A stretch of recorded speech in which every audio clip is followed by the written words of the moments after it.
dowladda waddanka Kenya ayaa wafuud darajadoodu ay tahay xeerka labaad u soo dirtay magaalada Muqdisho ee caasimadda dalka Soomaaliya. Xokayaha arrimaha dibadda ee waddanka Kenya Danjire Kamau ayaa soo gaaray magaalada Muqdisho isaga oo kulan la qaatay dhigiisa wasaaradda arrimaha dibadda ee xukuumadda Soomaaliya Maxamed Ali Nuur Hage oo isaguna ah xokayaha arrimaha dibadda ee waddanka Soomaaliya. wufuudda ka socotay waddanka Kenya ayaa farin u siday madaxweynaha dowladda Soomaaliya Maxamed Cabdullaahi Farmaajo iyaga oo sheegay in xukuumadda Nairobi ay si weyn u danaynayso in xiriirka labada dal mar kale dib loo soo celiyo. Madaxweyne Uhuru Kenyatta oo wafdigan soo diray ayaa waxa uu sheegay in uu si weyn u danaynayo in mar kale dib loo soo celiyo ganacsiga iyo xiriirkii wanaagsanaa ee ka dhaxeeyay xukuumadaha Nairobi iyo Muqdisho.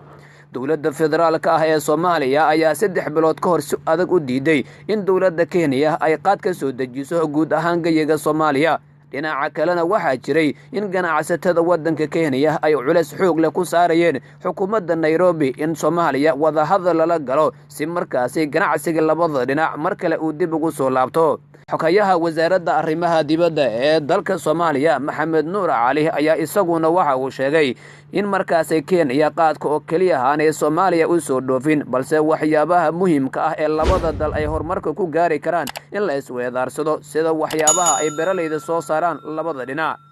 xukuumadda waddanka Kenya ayaa hadda waxa uu culeys xoog leh ka haysta gudaha dalkeeda 3 bilood ku siman kadib waa markii ugu horeysay oo xukuumadda Nairobi ay wufuud dhinaca diblomaasiyadda ah u soo dirto Soomaaliya inkastoo darajadoodu ay tahay meel dhexe. madaxweynaha waddanka Kenya Uhuru Kenyatta iyo Maxamed Cabdullaahi Farmaajo oo dhowr barqadka telefoonka ku wada hadlay ayaa isku fahmi waayay arrimaha labada dal iyada oo ay xusid mudan tahay in ciidamada Kenya inta badan ay dhibaatooyinka geystaan dhinaca gobolka Gedo ee koonfurta Soomaaliya. lama oga ujeedada rasmiga ah ee ay hadda xukuumadda Kenya ka leedahay xiriirka cusub ee ay doonayso in Soomaaliya ay la yeelato iyada oo xukuumadda dhexe ee uu hogaaminayo Maxamed Cabdullaahi Farmaajo waqtigeedii uu dhamaaday. fadlan haddii aad ku cusub tahay channelkeena saar subscribe si aad u daawato xog walba halkan soo dhigno.